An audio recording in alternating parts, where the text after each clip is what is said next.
لله رب العالمين والصلاة والسلام على سائر الأنبياء والمرسلين والملائكة المقربين وعلى آله وصحبه أجمعين.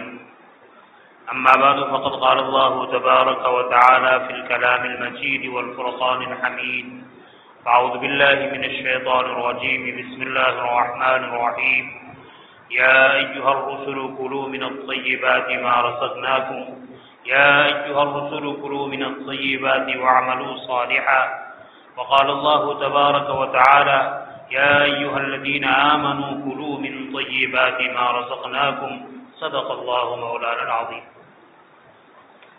میرے محترم بھائیوں، دوستوں اور بزرگوں، رزق حلال سے متعلق بات چل رہی تھی.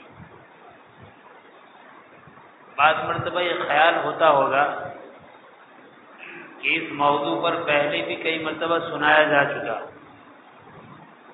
اور بار بار اسی کو دہرایا جا رہا ہے. میرے بھائیوں، ایک بیماری کا ایک علاج ہوتا ہے. جب وہ بیماری دوبارہ آتی ہے تو پھر وہی علاج استعمال کیا جاتا ہے. اس وقت امت مسلمہ میں جہاں بہت ساری کوتاہیاں ہیں، وہاں ایک بہت بڑی کوتاہی رزق کے حصول کے باب میں ہے.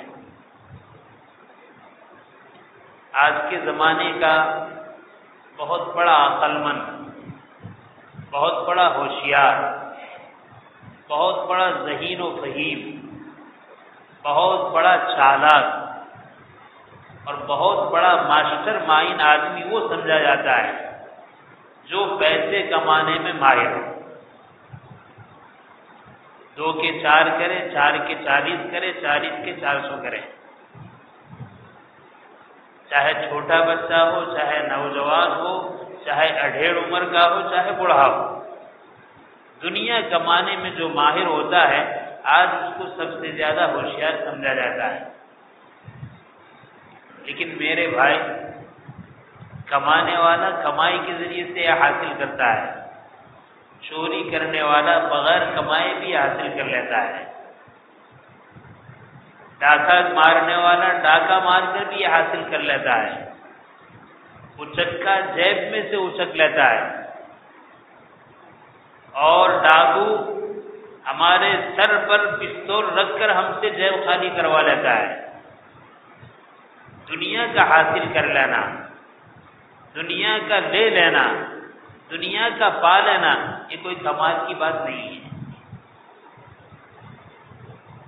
ہاں، کمال یہ ہے، آپ دیکھتے ہیں چرند و پرند صبح اٹھتے ہیں، چرندے اپنے مالوں سے نکلتے ہیں اور چرندے اپنے رہائش گاہ سے نکلتے ہیں اور جنگلوں میں جاتے ہیں اور گھاس چارہ چر کر آتے ہیں. پرندے ادھر ادھر باغات میں گھوم کر اپنا رزق حاصل کرتے ہیں اور آتے ہیں. تو کمائی تو یہ بھی کر لیتے ہیں، لیکن کمال ہے کہ ان کی یہ کمائی ان کے لیے بہت بہتر ہے، بہت بڑھیا ہے. نہیں کہہ سکتا کوئی کہ اس طریقے سے باغات میں گئے اور دانے چن لیے ان کے لیے حرام ہے. تو میرے بھائی، ہم لوگوں کے لیے کمال کی بات یہ ہے، چاہے تھوڑا کمائے، چاہے زیادہ کمائے، چاہے تھوڑی محنت کر کے کمائے، چاہے زیادہ محنت کر کے کمائے، چاہے تھوڑے وقت میں کمائے، چاہے زیادہ وقت میں کمائے، کمال یہ ہے کہ آدمی حلال طریقے سے حلال کمائے. حق تعالی شانہ نے انبیاء علیہم السلام کو حکم فرمایا: یا ایھا الرسول کلوا من الطیبات واعملوا صالحا. اے انبیاء، اے رسولوں کی جماعت، پاکیزہ کھاؤ اور اعمال صالحہ کرو. علماء نے اس آیت کی تشریح میں یہ بات لکھی ہے کہ حلال کمائی کا خاصہ یہ ہے، حلال کمائی کا اثر یہ ہے، حلال کمائی کا نتیجہ یہ ہے کہ حلال دانہ پیٹ میں جانے کے بعد انسان کے اعضاء سے نیک عمل نکلتے ہیں، اور حرام کمائی کا اثر یہ ہے، حرام کمائی کا نتیجہ یہ ہے کہ حرام غذا پیٹ میں جانے کے بعد برے اعمال انسان سے صادر ہوتے ہیں۔ اچھے اور برے عمل اس کے وجود میں آنے کا بہت بڑا سبب رزق حلال اور رزق حرام ہے، اور جو حکم انبیاء علیہ السلام کو فرمایا گیا وہی حکم انسانوں کو بھی، مسلمانوں کو بھی کہا گیا، یا ایھا الذین آمنوا کلوا من طیبات ما رزقناکم، ہم نے جو پاکیزہ رزق تمہیں دیا ہے، حلال اور طیب رزق دیا ہے، ان میں سے کھاؤ۔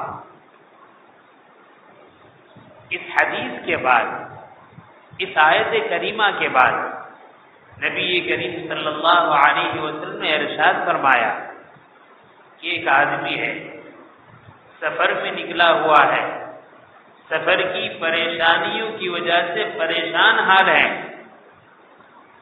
اور سفر بھی اللہ کے راستے کا ہے۔ دیکھو، دعا کی قبولیت کے 3 سبب پائے گئے۔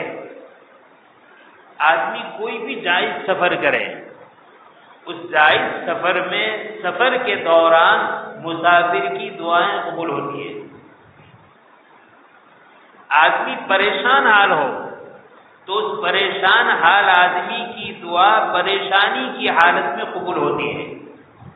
سفر بھی ہے اور پریشان حال بھی ہے، اور مزید بڑھ کر وہ سفر اللہ کے راستے کا ہے۔ اللہ کے راستے کا سفر عام ہے، آدمی جہاد میں نکلا، اللہ کا سفر ہے، آدمی دعوت و تبلیغ میں نکلا، اللہ کے راستے کا سفر ہے، آدمی علم حاصل کرنے کے لیے نکلا، اللہ کے راستے کا سفر ہے، آدمی دین کو پہنچانے کے لیے کوئی بھی سفر اختیار کرے، وعظ و نصیحت کے لیے کوئی سفر اختیار کرے، یہ اللہ کے راستے کا سفر ہے۔ تو یہاں 3 چیزیں جمع ہوئی، ایک آدمی سفر میں ہے، پریشان حال ہے، اور وہ سفر اللہ کے راستے کا ہے، یعنی تینوں چیزیں ایسی ہیں جو دعا کے قبول ہونے میں بہت اہم رول ادا کرتی ہے۔ اس کے بعد کیا ہوتا ہے؟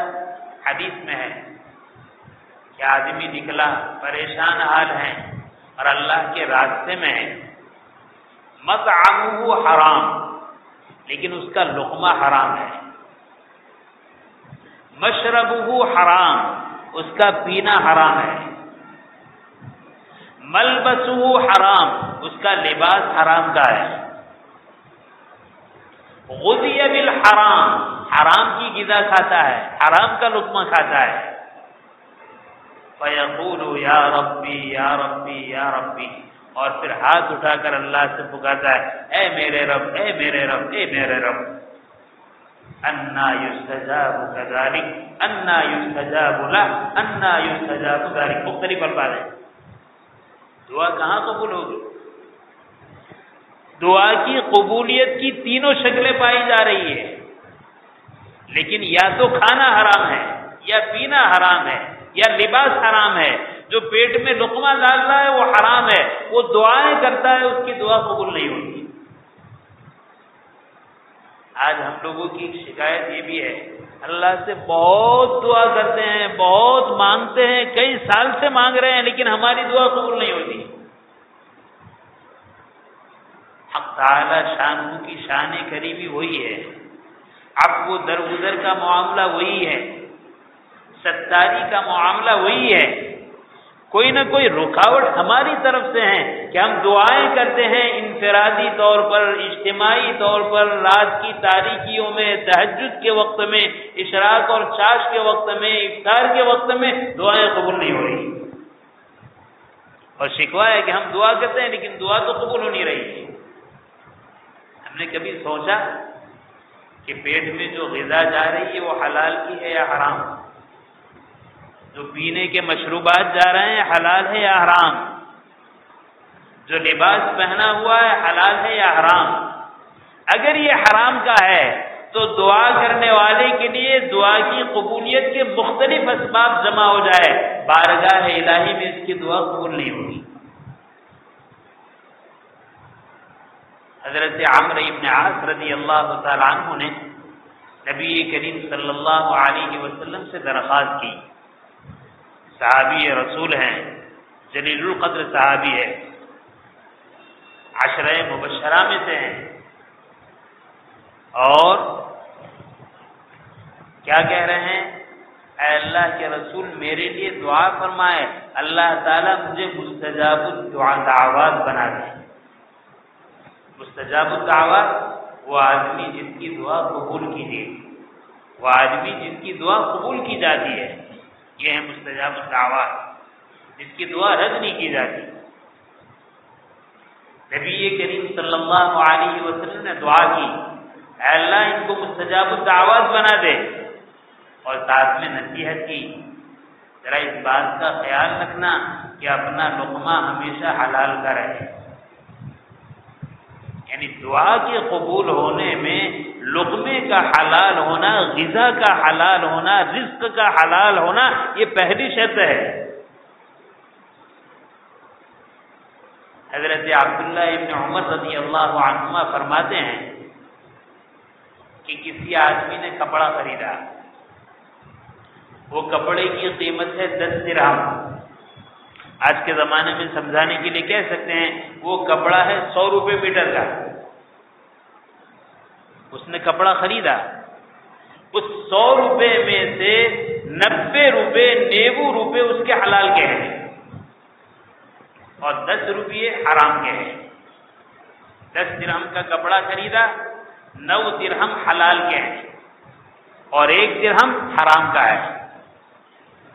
حضرت عبداللہ ابن عمر رضی اللہ عنہما فرماتے ہیں نبی کریم صلی اللہ علیہ وسلم نے ارشاد فرمایا کہ جب تک یہ کپڑا بدن پر رہے گا اس کی کوئی نماز قبول نہیں ہوگی۔ اکثریت حلال کی ہے، کچھ حرام ہے، 9% درجہ حلال کا ہے، ایک درجہ حرام کا ہے۔ جب تک وہ کپڑا اس کے بدن پر ہے اللہ تعالیٰ اس کی نماز کو قبول نہیں فرمائیں گے۔ کوفہ میں حاکم آتا تھا، وہ حاکم ظلم و زیادتی کرتا تھا، تو کوفہ کے بعد نیک صالح لوگ تھے، مستجاب الدعوات لوگ تھے، وہ اللہ سے دعا کرتے تھے، اللہ تعالیٰ اس حاکم کو ہلاک کر دیتا تھا، برباد کر دیتا تھا۔